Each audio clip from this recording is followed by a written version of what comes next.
Amada iglesia, muchas de las razones por las cuales Jesús era buscado por las multitudes, era la curiosidad. Muchas se sentían cautivadas por la posibilidad de ver algo asombroso. En otras ocasiones, muchos estaban allí para recibir algo, comida o un milagro. Aún esto, a pesar del intento que, como hemos visto, los fariseos habían querido hacer para desacreditar a Jesús, y como lo estuvimos estudiando unas semanas atrás, tratándolo o tildándolo de endemoniado, o de que las obras que él hacía las hacía bajo el poder y la influencia de Belcebú. A pesar de esto, las multitudes seguían buscándolo, y eso solamente mostraba una cosa: que la popularidad de Jesús seguía en aumento. El poder y la autoridad de Cristo eran innegables, y cada milagro, cada actuar del poder de Dios era una evidencia de quién era Jesús. Con todo esto, el ministerio de Jesús no tuvo el impacto que uno podría pensar que debió haber tenido. Algunos estudiosos creen que en Galilea hubo alrededor de unas 500 personas que lo seguían. Recuerden que el ministerio de Jesús se desarrolló principalmente en el norte de Israel, en la región de Galilea, pero allí solamente tuvo unos 500 seguidores, y en Jerusalén alrededor de unos 120. Muchos de estas multitudes, de hecho, abandonaron a Jesús cuando Él los confrontó con el reto de lo que implicaba el discipulado, y muchos de estos otros también lo abandonaron después de haber declarado que Él era el Mesías que venía a Jerusalén. La semana al final de la semana de pasión, estarían gritando delante de Poncio Pilato: crucifícalo. En ese contexto nosotros podemos enmarcar lo que estamos hablando. El pasaje que nosotros estuvimos considerando la semana anterior, veíamos quién es la verdadera familia de Jesús. La familia de Jesús no son solamente su madre y sus hermanos, sino aquellos que hacen la voluntad del Padre que está en los cielos. Lo estuvimos estudiando nosotros en Marcos capítulo 3. ¿Recuerdan ustedes? Marcos capítulo 3 dice: y él le respondió: ¿quién es mi madre y mis hermanos? Y mirando a los que estaban sentados alrededor, dijo: he aquí mi madre y mis hermanos, porque todo aquel que hace la voluntad de Dios, ese es mi hermano y mi hermana y mi madre. Ellos habían ido a buscar a Jesús pensando que estaba loco, y después de que los escribas y los fariseos lo habían acusado de endemoniado. Parece ser que este suceso sucedió muy cerca, o por lo menos en el mismo día.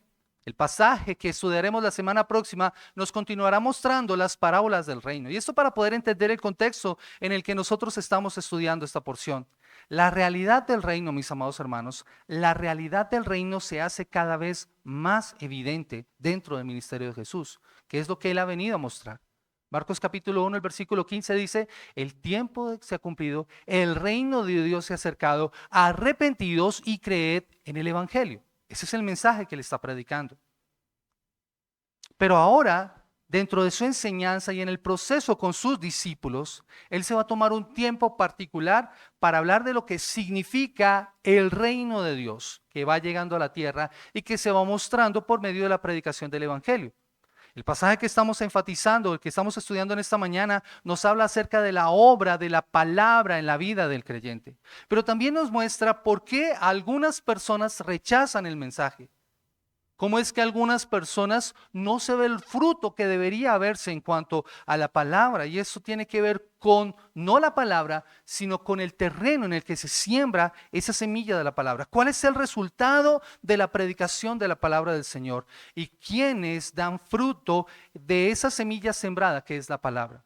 Por eso este sermón lo he titulado: el sembrador, la semilla y los cuatro terrenos. El sembrador, la semilla y los cuatro terrenos. Jesús ha salido de la casa en donde ha estado enseñando, en donde ha estado compartiendo, en donde ha ocurrido todo lo que hemos estado hablando con respecto a su familia y a la discusión que ha tenido con los fariseos, y se ha dirigido nuevamente al mar. Otra vez comenzó Jesús a enseñar junto al mar y se reunió alrededor de él mucha gente, tanto que entrando en una barca se sentó en ella en el mar, y toda la gente estaba en tierra junto al mar, y les enseñaba por parábolas muchas cosas y les decía en su doctrina.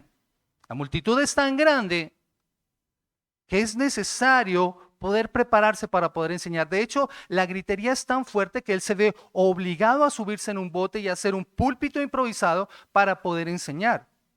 Y el método usado para esta enseñanza son las parábolas, un método que ya ha usado anteriormente.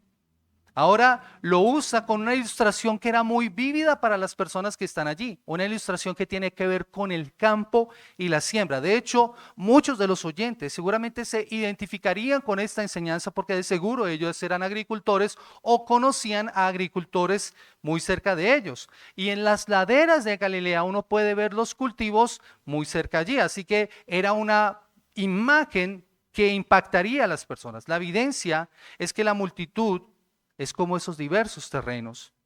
Y la intención de la parábola es mostrar la reacción a la predicación de la palabra.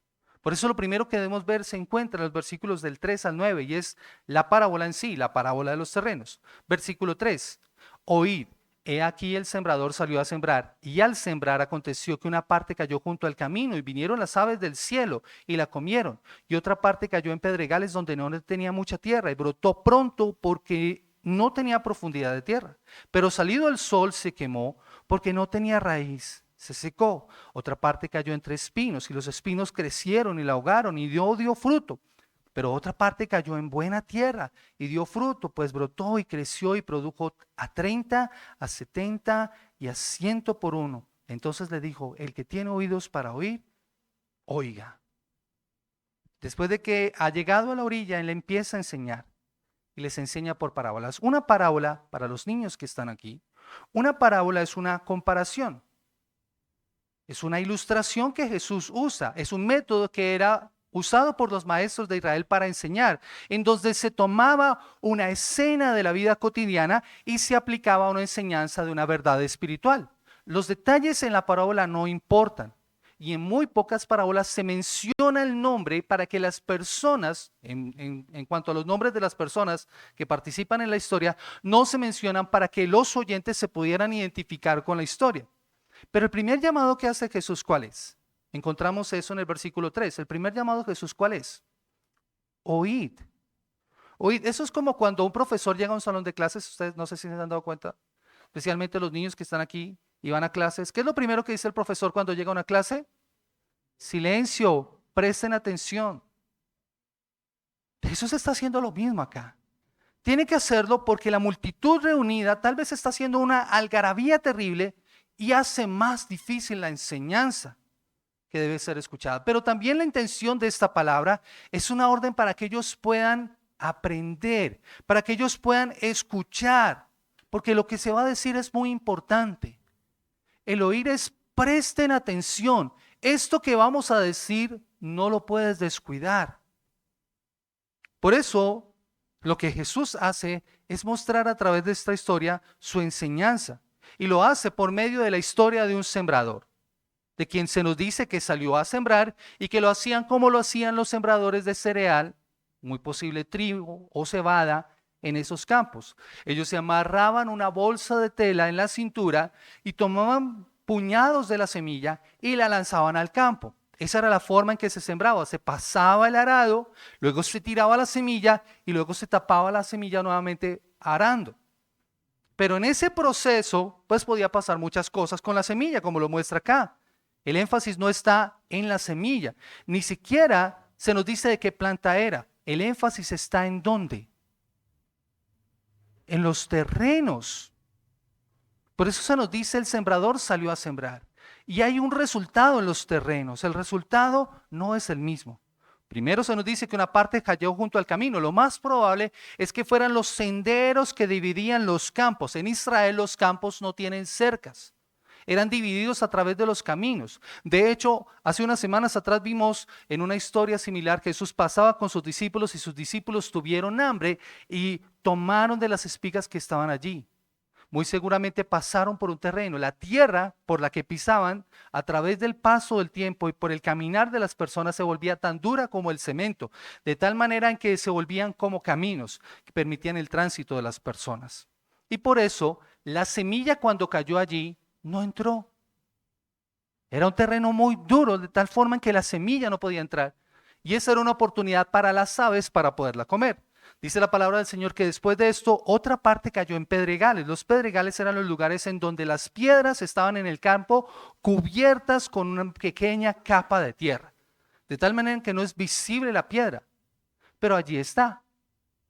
Así que la semilla cae allí. y germina muy pronto. Los estudiosos dicen que es por causa de que se calienta la tierra allí, por causa de las piedras, y eso hace que germine pronto. Pero ¿cuál es el resultado de esa semilla que ha germinado? No puede crecer ni siquiera prosperar porque no tiene ¿qué? Raíz.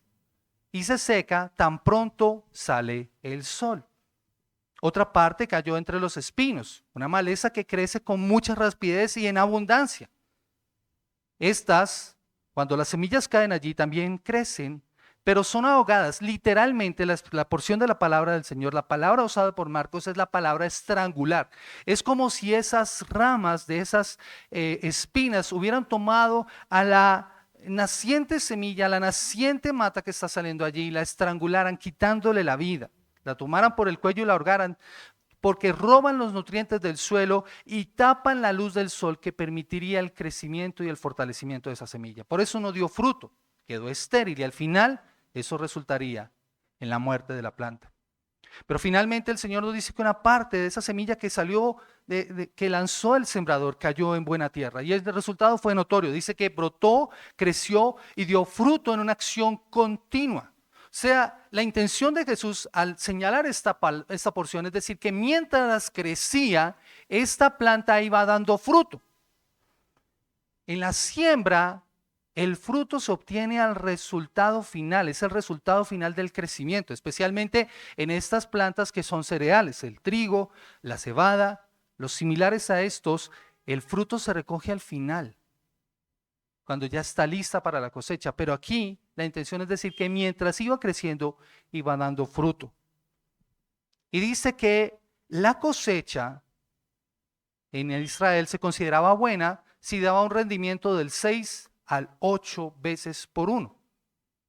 Y muy buena si era por encima de 10.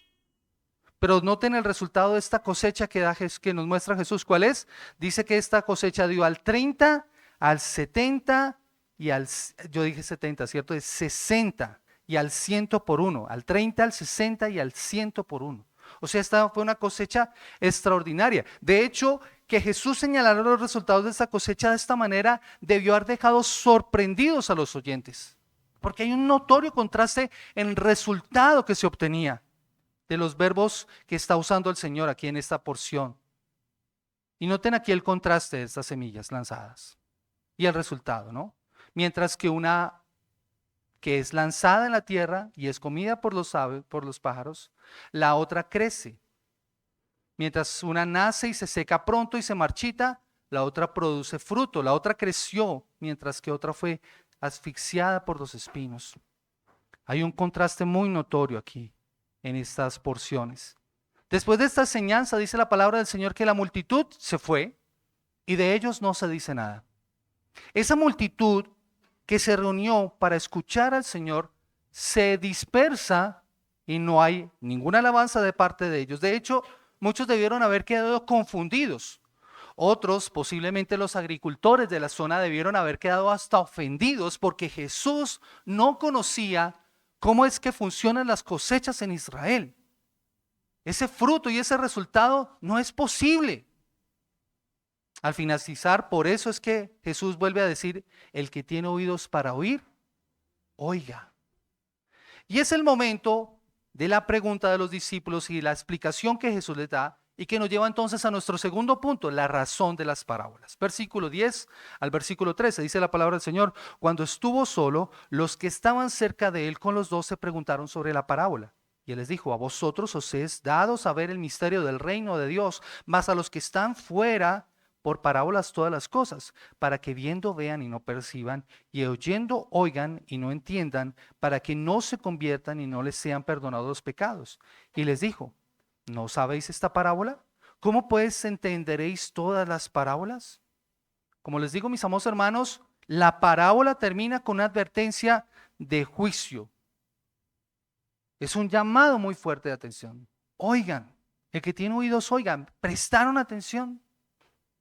No todos los que escucharon entendieron lo que Jesús había dicho, pero aquellos que estaban listos para escuchar, que son los verdaderos creyentes, son los que van a tener oídos para oír. Por eso, piden al Señor que les explique lo que acaba de enseñar. Entonces se toman el tiempo para saber, maestro, ¿de qué estás hablando? Explícanos, por favor. Queremos aclarar esta idea que tú nos has dado. Y esta es una referencia precisamente a responder al mensaje. Mientras unos oyeron y se fueron sin ninguna respuesta, estos se toman el tiempo para saber qué hacer. Ese es el que tiene oídos para oír y que está dispuesto a responder lo que Jesús está pidiendo. Jesús les dice que estos son ¿qué? Dice la palabra del Señor, los misterios del reino, versículo 11, los misterios del reino de Dios que se les han dado a conocer a ellos. Ahora, nuevamente, niños, no vayan a pensar que un misterio es algo oculto, así como tenebroso. Sí, no, el misterio acá en el reino de los cielos es algo que es revelado por Dios, que estuvo oculto, pero que ahora es manifestado para que pueda ser conocido. Es algo que es revelado. ¿Han visto ustedes como aquellas inauguraciones de las estatuas o de las esculturas que tienen como una sábana? Un misterio es lo que está ahí detrás de esa sábana. ¿Qué pasa cuando se quita la sábana? Se descubre el misterio, se revela el misterio. Eso es lo que Jesús está haciendo ahora con sus discípulos. Está revelando el misterio del reino de Dios para que ellos lo puedan entender. Eso es lo que Jesús está haciendo. Esa revelación divina es precisamente por medio de la revelación que trae el Espíritu Santo de una verdad que antes no era conocida, pero que ahora es mostrada. Lo que nosotros leíamos en Marcos capítulo 1, el versículo 15. Si estamos hablando del reino de los cielos, noten dónde empieza el reino. El tiempo se ha cumplido, el reino de Dios se ha acercado. Arrepentidos y creed en el Evangelio. Dios revela el misterio ahora. Pero ahora lo está haciendo a este pequeño grupo de personas que están allí, para darles un mayor entendimiento sobre algo que los demás no habían querido entender o no habían podido entender.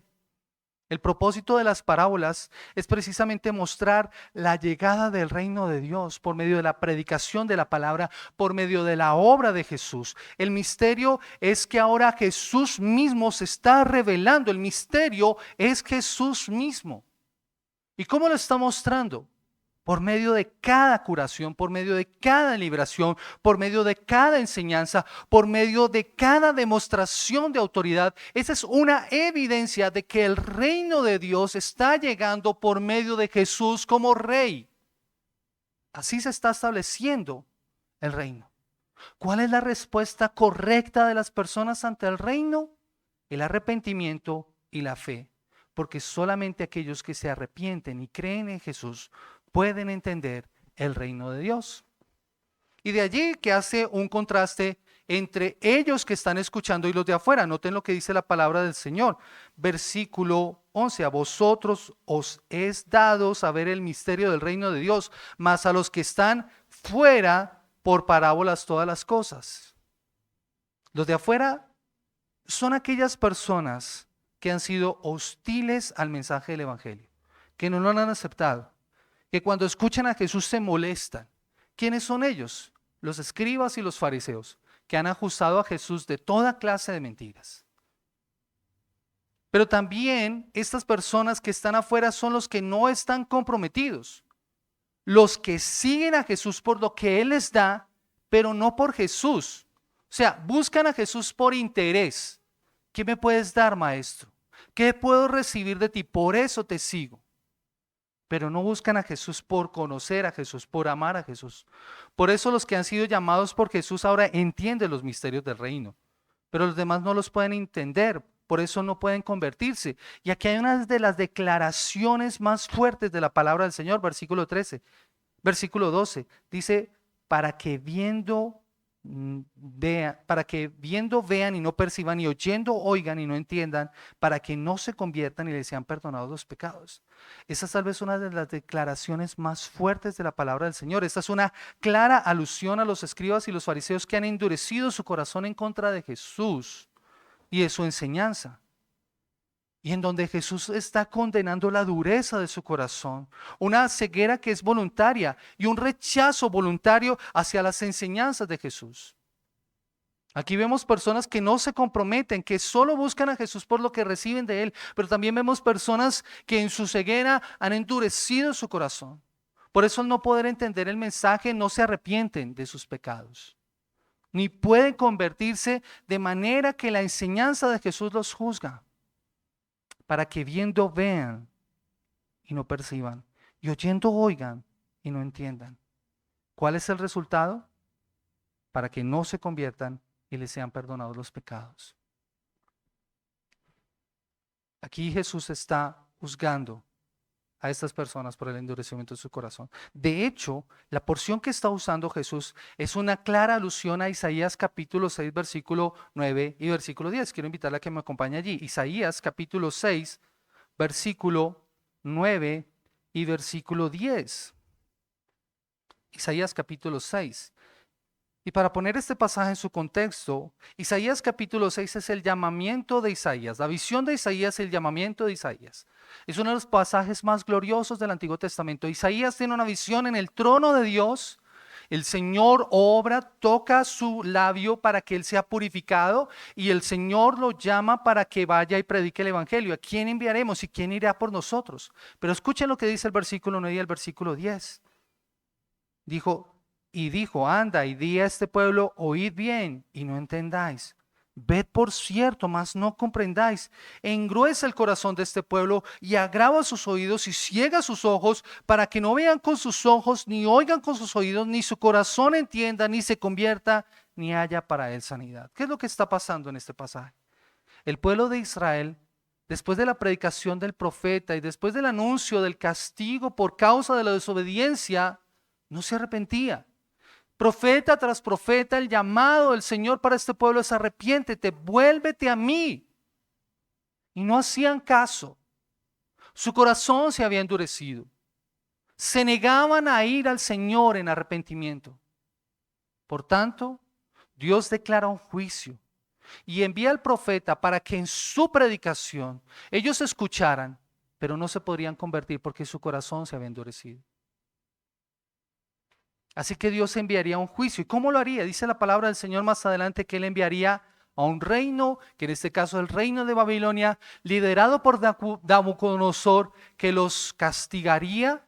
Sería un instrumento en las manos del Señor para castigar al pueblo de Israel. Jesús está tomando esta misma escena para mostrar que ese es el resultado de aquellos que escuchan la palabra del Señor y no se arrepienten. Que vez tras vez se les anuncia el mensaje del Evangelio y siguen con un corazón endurecido porque no reconocen su pecado, no reconocen aquello que los aleja de Dios. Dios enviaría su juicio por no creer en la evidencia de quién es Jesús y por haber endurecido su corazón. Y Jesús quiere que ellos entiendan esto, porque esa es la razón por la cual a veces la palabra es predicada, pero no hay la respuesta que uno esperaría a la predicación de la palabra. Y con esto las personas quedan sin excusa. Esta parábola es clave, de hecho, para entender todas las demás. La porción que sigue en el Evangelio de Marcos es otras parábolas del reino, de cómo crece el reino, de cómo avanza. Así que se hace necesario que se vuelva a escuchar con detenimiento esta vez el significado de la enseñanza. Esta parábola tiene que ver con las verdades fundamentales de la salvación y del reino de Dios. Eso es lo que Jesús quiere que sus discípulos entiendan. Iglesia, eso es lo que tú y yo necesitamos entender también. Cómo la palabra trae salvación a nuestras vidas. Lo que evidencia es que el mensaje está siendo rechazado por muchos. Por eso cuando los discípulos predicarían más adelante, y eso va a pasar cuando Jesús los envíe en su misión a predicar el Evangelio, verían este resultado de viva voz. Esta es una verdad reveladora, es dura de escuchar, pero también es esperanzadora, porque nos muestra qué es lo que está haciendo Dios también. Y por eso es que Jesús les explica la parábola y lo encontramos nosotros en nuestro tercer punto del versículo 14 al versículo 20. El sembrador es el que siembra la palabra. Y estos son los de junto al camino, en quienes se siembra la palabra, pero después que la oyen enseguida viene Satanás y quita la palabra que se sembró y quita la palabra que se sembró en sus corazones. Estos son asimismo los que fueron sembrados en pedregales, los que cuando han oído la palabra al momento la reciben con gozo, pero no tienen raíz en sí, sino que son de corta duración, porque cuando viene la tribulación o la persecución por causa de la palabra, luego tropiezan. Estos son los que fueron sembrados entre espinos, los que oyen la palabra, pero los afanes de este siglo y el engaño de las riquezas y las codicias de otras cosas entran y ahogan la palabra y se hace infructuosa. Y esos son los que fueron sembrados en buena tierra, los que oyen la palabra y la reciben y dan fruto a 30, a 60 y a 100 por uno. Jesús no solo se identifica con el sembrador, sino que dice que el sembrador es aquel que siembra la palabra. Recuerdan que Jesús no usa nombres para que nosotros nos podamos identificar. El sembrador es el que siembra la palabra y muestra lo que es la semilla. ¿Cuál es la semilla? La palabra de Dios. El sembrador es cualquiera que esparce la semilla de la palabra de Dios y el mensaje, la semilla que se siembra es el mensaje del reino. Así que la clave de la parábola no está en el sembrador, no está en la semilla, recordemos dónde está, en el terreno. Si la semilla es la palabra, ¿cuál es el terreno? Jesús lo dice claramente, versículo 15. Y estos son los de junto al camino, en quienes se siembra la palabra, pero después que la oyen, enseguida viene Satanás y quita la palabra que se sembró. ¿En dónde? En sus corazones. El terreno es el corazón. El corazón, mis amados hermanos, es el lugar en donde se siembra la palabra. Es el lugar del ser humano que es el centro y el motor de toda la existencia del hombre. No solamente el motor de la vida física, sino es el asiento de las emociones, de los deseos, de los anhelos. Es donde nosotros guardamos lo más valioso. El corazón funciona como un cofre, en donde tú guardas lo que es de más valor para ti. Por eso la Escritura dice que ¿qué debemos guardar nosotros? Sobre todas las cosas, nuestro corazón, porque de él mana o brota la vida. Es allí donde está lo más valioso en nosotros. La palabra se siembra allí en el corazón. Y de hecho, es por eso que el apóstol Pablo dice en Romanos capítulo 10, el versículo 8 al versículo 10, lo que debe pasar con la palabra. Romanos capítulo 8, versículo 8 al versículo 10, dice la escritura de la siguiente manera: mas que dice, cerca de ti está la palabra, en tu boca y en tu corazón. Y esta es la palabra de fe que predicamos, que si confesares con tu boca que Jesús es el Señor y creyeres en tu corazón que Dios le levantó de los muertos, serás salvo. Porque con el corazón se cree para justicia, pero con la boca se confiesa para salvación. Esta palabra tiene que hacer mella en nosotros. El corazón entonces no solamente es el centro de la vida física de nosotros como seres humanos. El corazón, según la Biblia, conecta los sentimientos y los afectos, los anhelos más profundos. Es donde está nuestra conciencia. Es el centro de la vida espiritual y moral de todos nosotros. Y es el lugar en donde Dios está haciendo la obra en nosotros. En donde se siembra la palabra. Es el lugar que debe ser cambiado para que cambie la vida de la persona.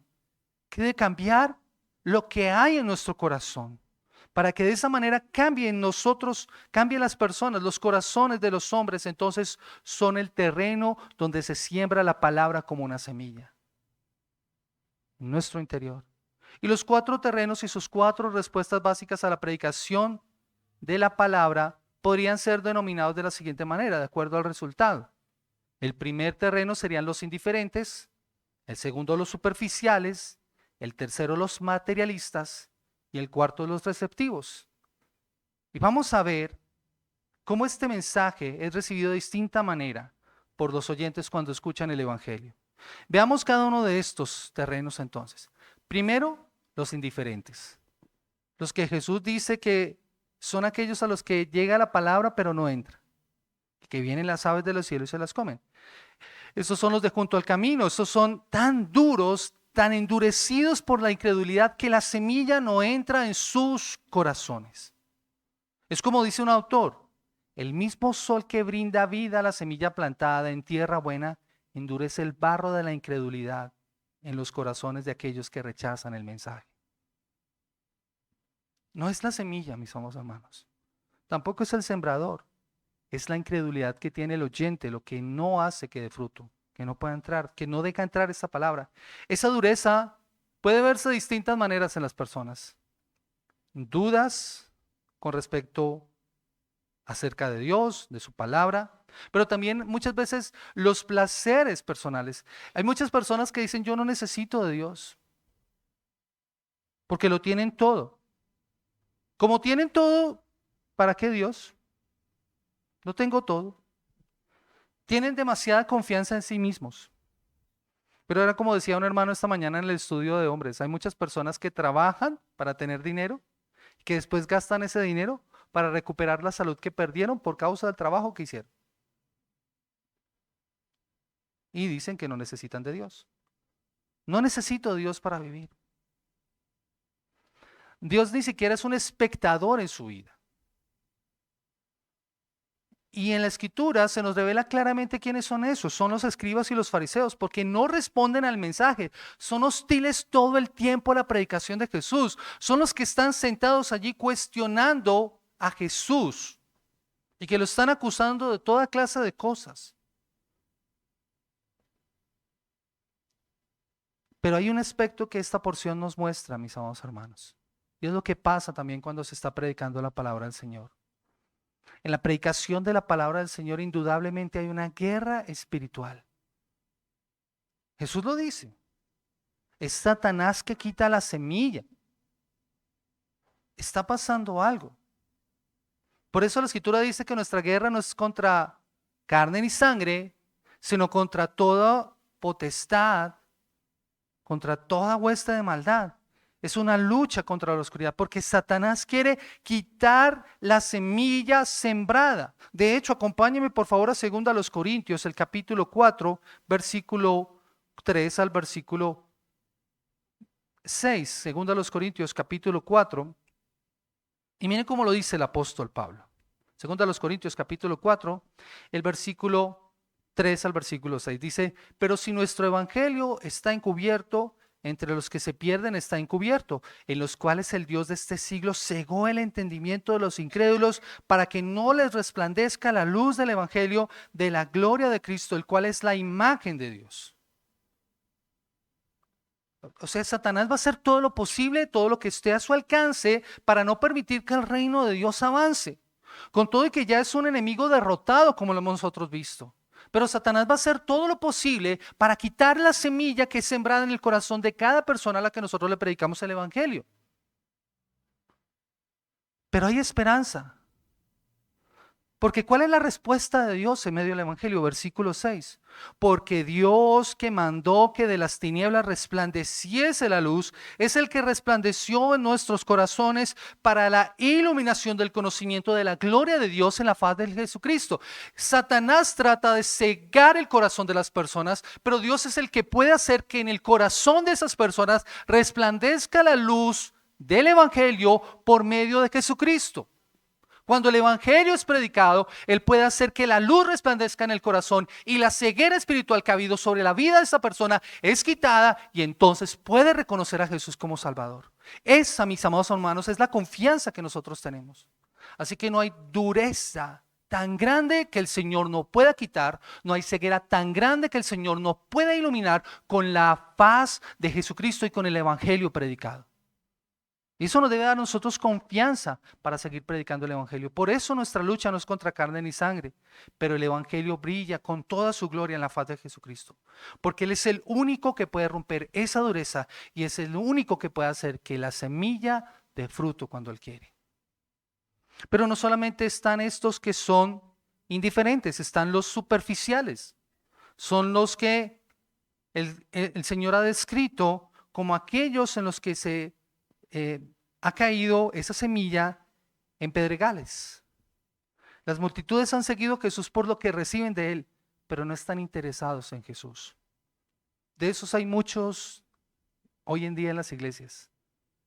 Siguen a Jesús por lo que reciben de Él, pero no quieren a Jesús. No quieren a Jesús. Por eso cuando Jesús los confronta, por ejemplo, con el costo del discipulado, vaya conmigo a Juan capítulo 6, el versículo 66. Juan capítulo 6, el versículo 66, escuche lo que dice la palabra del Señor. Juan 6, 66. Dice, desde entonces muchos de sus discípulos volvieron atrás y ya no andaban con él. ¿Y por qué lo dejaron? Porque cuando fueron confrontados con las exigencias del evangelio, con las exigencias del discipulado, ellos dijeron, esto es demasiado duro. Ellos empezaron a alejarse y desertar de la fe. Y según la parábola, hay dos maneras por las cuales ocurre este fracaso: una tierra no adecuada y una amenaza externa. El suelo rocoso, como lo veíamos, hace que la semilla germine rápido, pero como no tiene raíz, la hace débil y superficial. Así que cuando viene el sol, esa semilla, esa planta que ha germinado, se marchita rápidamente, porque no tiene raíces adecuadas que le permitan extraer la humedad adecuada del suelo donde se encuentra. Eso es algo de la siembra. El sol, sin lugar a dudas, acá tiene que ver con los problemas, con las pruebas y con las persecuciones. ¿Y qué es lo que causa los problemas según la parábola? Dice la fe, la palabra. Y a lo que apunta es a esto, mis amados hermanos, es que por causa de la fe, indudablemente habrá problemas. Una persona que sigue a Cristo tendrá dificultades, atravesará por momentos difíciles, su fe será probada. Es como lo decía Mari, en el mundo tendremos aflicción. ¿Qué debemos hacer nosotros? Confiar porque Él ha vencido el mundo. Pero si de algo podemos estar seguros es que por causa de la fe tendremos dificultades. Tal vez nosotros de este lado, aquí en Occidente, no lo vivimos tanto, mis amados hermanos. Miren, en medio de todo nosotros podemos predicar el Evangelio. Pero hay lugares aquí mismo en nuestro país en que por causa del Evangelio las personas son expulsadas de sus comunidades, por causa de su fe. Tal vez lo más difícil que nosotros tendremos que atravesar aquí, por lo menos nosotros, es que nos critiquen. Nos digan fanático de pronto. O cualquier otra ofensa. Ya le lavaron el cerebro para allá. Esa será de pronto la mayor persecución que de verdad nosotros aquí vivimos un evangelio muy cómodo. Hay lugares en donde predicar el evangelio te puede costar la vida. Lugares en donde el Islam está avanzando, donde se aplica las leyes del Islam. Si una persona se convierte al evangelio, la primera persona que quiere quitarte la vida es tu propio papá.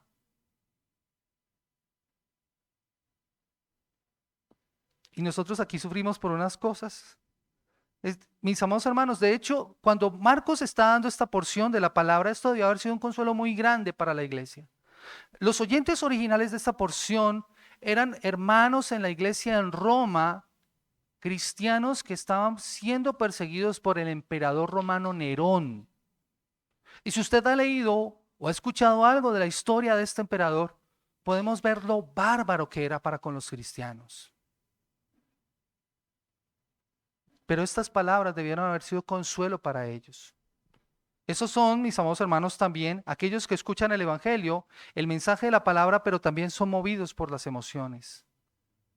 Son movidos por las emociones, por sus gustos. Son los que dicen, hoy no me gustó el mensaje, no me gustó la alabanza. Son los que evalúan el servicio, pero que cuando escuchan la palabra no se evalúan a la luz de la palabra. Esos son los superficiales. Esos tú los ves saltando de iglesia en iglesia esperando ser emocionados con algo nuevo, pero que no se comprometen con Cristo ni con el Evangelio. Van a la iglesia de allí, luego a la de allí, luego a la de allí, porque están buscando ser emocionados. Me gusta esta iglesia por la música, me gusta esta iglesia por esto, me gusta esta iglesia. Pero no se comprometen con Cristo ni con el Evangelio. No se han comprometido con el precio del discipulado, con el costo que hay que pagar por el Evangelio. Están entusiasmados por muchos días, pero cuando el entusiasmo se acaba o cuando empieza la dificultad o los problemas por causa de la fe, su entusiasmo se acaba y su alegría se desvanece. No hay nada más engañoso, mis amados hermanos, que las emociones. En muchos casos las emociones hacen parecer que una persona ha tenido una profesión de fe genuina, que ha nacido de nuevo. Porque uno lo ve alegre, cantando, saltando, haciendo y deshaciendo, pero en realidad hay que mirar si eso puede soportar la prueba de fe cuando venga la dificultad. ¿Tendrá las raíces suficientemente metidas en la tierra para soportar la dificultad? ¿Para que venga el sol de la prueba y pueda resistir? Eso es lo que nosotros debemos evaluar. También están los materialistas, lo que el Señor nos muestra acá. Esos son los que parece que al principio la semilla ha tenido éxito, pero después es ahogada. Esos son los que es la semilla que es lanzada entre los espinos. ¿Cuál es el problema? Las distracciones del mundo, dice Jesús. En estos nunca ocurrió una verdadera transformación. Nunca se quitaron las malezas de hierba del corazón. Por eso, cuando vinieron los afanes del siglo, ¿y cuáles son esos? Las preocupaciones, el afán por las cosas materiales, el bienestar físico, las comodidades, etcétera, son los que nos soportan. El engaño de las riquezas, dice Jesús. Y es como dice un autor, aquellos que ponen su esperanza en la fortuna verán su vida reducida a la esclavitud. El apóstol Pablo dice que la codicia es el amor al dinero, es lo que causa muchas dificultades. El dinero no es malo en sí mismo. De hecho, sirve para conseguir cosas buenas. ¿Dónde está el problema? En el amor al dinero. Acompáñenme por favor a 1 Timoteo, capítulo 6, el versículo 10. 1 Timoteo, capítulo 6, versículo 10. Dice la palabra del Señor. Dice, porque raíz de todos los males es ¿qué? El amor al dinero, el cual codiciando algunos se extraviaron de la fe y fueron atrapados de muchos dolores. Las codicias de otras cosas, como dice aquí, es una descripción de cosas que nos terminan separando de Dios. Esos son los que al final ponen excusas para no seguir a Jesús. Finalmente, mis amados hermanos, encontramos a los receptivos, los que son descritos como esa buena tierra, los que dan fruto, son los que recibieron la palabra y la entendieron. ¿Y qué fruto? Como lo veíamos nosotros en Marcos 1:15, es arrepentimiento y fe. Creyeron en el Evangelio y luego demostraron esa lealtad a Jesús y participan del reino llevando a otros las buenas nuevas del Evangelio de Jesús. Esos son los que son buena tierra. No todas las vidas producen el mismo fruto, como lo vemos ahí. Unos dan a 30, otros a 60 y otros a 100 por uno, pero dan fruto. Indudablemente los verdaderos creyentes producirán fruto. Los verdaderos creyentes producirán fruto. Esta palabra me hacía pensar en eso precisamente, mis amados hermanos. Yo creo que nosotros somos buena tierra, pero debemos dar fruto. Debemos dar fruto. Tu llamado no se puede separar de lo que eres. El fruto debe ser el resultado.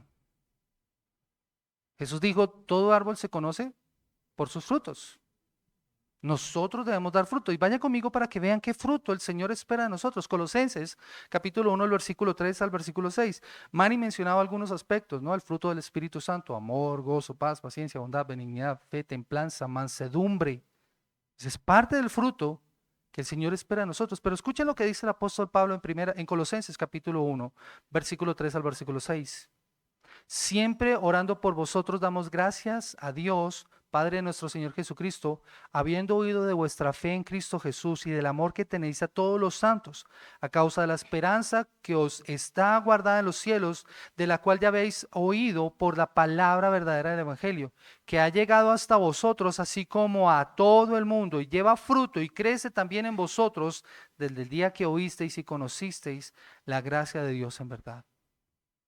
Esa extensión del Evangelio, esa predicación del Evangelio es un fruto que nosotros debemos mostrar. Mis amados hermanos, esta parábola prepararía a los discípulos para cuando Jesús los enviara a predicar el Evangelio. Y quienes verían de manera vívida y real lo que Jesús estaba enseñando. Y que nosotros vamos a estudiar más adelante cuando lleguemos a Marcos capítulo 6, versículo 7 al versículo 12. Unos serán duros como la roca. Otros demostrarán interés superficial y temporal por el Evangelio, pero solo aquellos en los que el Espíritu obra de forma sobrenatural responderán con fe y llevarán ese asombroso fruto que ha mencionado Jesús. ¿Qué más podemos aprender de esta parábola, mis amados hermanos? Esta parábola es maravillosa, ¿saben? Funciona como un cuadro. ¿Han entrado ustedes a esos museos en donde están esos cuadros? Arte Alexa. ¿Sí? Un cuadro que capta nuestra atención y despierta el interés de aquellos que oyen. Eso es lo que hace la parábola. Pero cuando el cuadro se estudia con detenimiento, ese cuadro cambia y se convierte en un espejo. Se convierte en un espejo en el que los oyentes se ven reflejados y se empiezan a identificar y empiezan a mirarse y a darse cuenta de qué es lo que son. Cuando miramos con más detenimiento por medio de la fe y a través del Espíritu Santo, entonces ese espejo se convierte en una ventana por la que podemos ver a Dios y la verdad que Él quiere mostrarnos. Yo espero que eso haya ocurrido, mis amados hermanos, esta mañana a través del estudio de esta parábola. Un cuadro que se ha convertido en un espejo que pronto se vuelve una ventana para que podamos ver más a Dios. Y es la forma en la que nosotros respondemos lo que el Señor quiere ver de nosotros. Y eso es lo que realmente importa. Así que déjame preguntarte, ¿cómo vas a responder a esta verdad que has escuchado en esta mañana? ¿Cómo vas a responder? Pregúntate, ¿qué fruto estás dando? Iglesia, ¿qué fruto estás dando? Porque el fruto debe ser resultado del arrepentimiento como continuo estilo de vida, pero también deben ser buenas obras. El confesar el glorioso nombre de nuestro Señor Jesucristo delante de otros, el reflejar el amor, el gozo, la paz, la paciencia, la bondad, la templanza, la mansedumbre, el fruto del Espíritu Santo. La parábola que cuenta Jesús tiene la intención de juzgar a la multitud, pero también nos juzga a nosotros. Si somos sinceros, si estamos buscando a Jesús por lo que Él nos da, o si estamos buscando a Jesús porque realmente lo queremos a Él. Será esa meditación la que debe transformarnos en nosotros. Ahora, ¿deberíamos sentirnos frustrados, iglesia, por los resultados? A veces, no sé si les ha pasado que una vez predica la palabra del Señor y anuncia y le predica a una persona y a otra, y no uno ve el resultado. No, mis amados hermanos, al contrario, tenemos esperanza. El sembrador que salió al campo tiene la confianza de que la semilla dará el fruto. Esa semilla dará un resultado y va a llegar a los lugares en donde va a dar fruto. Ese es el ánimo para nosotros como iglesia. Tenemos que seguir anunciando las buenas nuevas del reino porque ellas darán fruto. Ellas darán fruto. Lo mismo debemos hacer nosotros, debemos predicar la palabra del Señor. Miren, Jesús nos dijo, y hablando nuevamente de cosecha, la mies es mucha. La mies son los campos llenos y listos para recoger. La mies es mucha, pero ¿saben qué falta? Obreros. Falta obreros. ¿Y saben qué dijo Jesús? Oren para que el Señor envíe obreros a sus mies. Iglesia, ¿quiénes son esos obreros? Somos tú y yo. Somos tú y yo. Y tenemos una palabra para dar a las personas que puede traer convicción a sus vidas. Hay esperanza. 36:26. Dice, os daré un nuevo corazón y pondré espíritu nuevo dentro de vosotros y quitaré de vuestra carne el corazón de piedra y os daré un corazón de carne. Versículo 27, y pondré dentro de vosotros mi espíritu y haré que andéis en mis estatutos y guardéis mis preceptos y los pongáis por obra. Esa es la esperanza, mis amados hermanos. ¿Quién es el que hace esa obra? El Señor por medio de su palabra. Este mismo mensaje, mis amados hermanos, que Jesús proclama, es el mismo mensaje que nosotros debemos proclamar como iglesia. La llegada del reino de Dios y la necesidad de responder con arrepentimiento y fe. No cambia el mensaje. El mensaje para las personas sigue siendo el mismo porque es el mensaje que necesitan. El tiempo se ha cumplido, el reino de Dios se ha acercado. Arrepentíos y creed en el evangelio. Ese es el mensaje. No hay ningún otro mensaje. La respuesta que se recibirá tal vez podrá variar, pero el Señor no nos pide que nosotros cambiemos el mensaje, por más duro que sea a veces.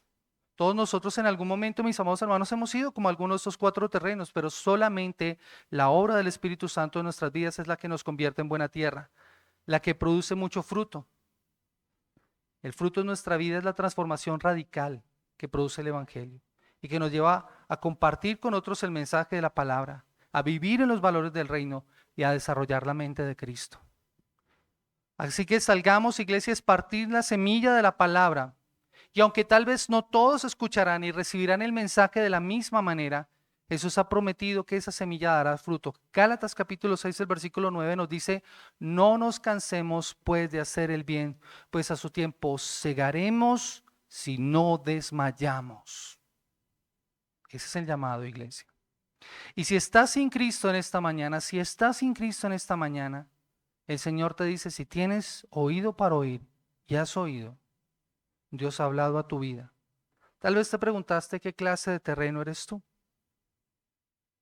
Si te hiciste esa pregunta, yo sé que el Señor ha sembrado en ti la palabra y esa va a empezar a dar fruto.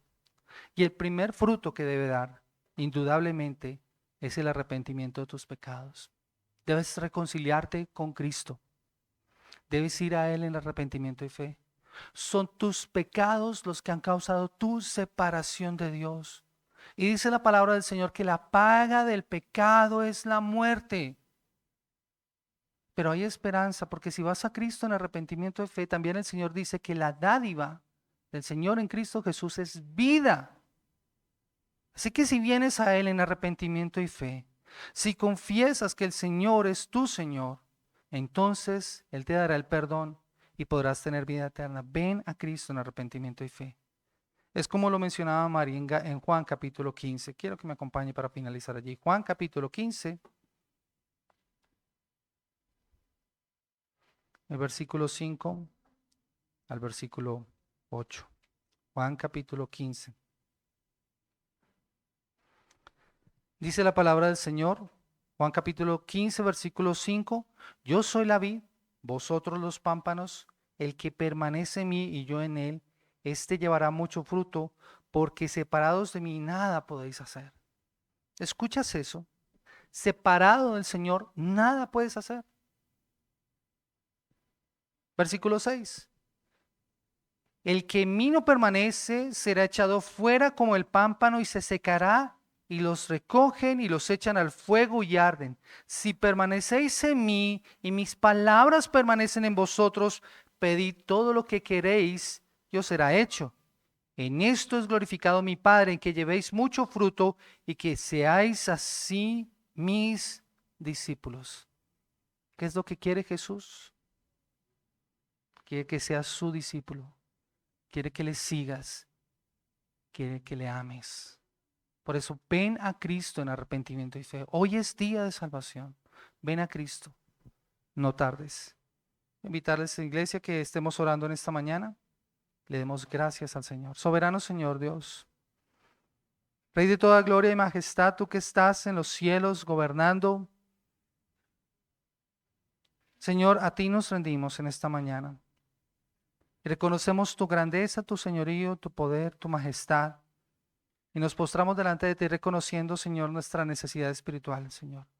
Padre, gracias, porque sé que aquí en medio de tu pueblo hay aquellos que tienen oídos para oír, han prestado atención, han escuchado, Señor, porque son buena tierra.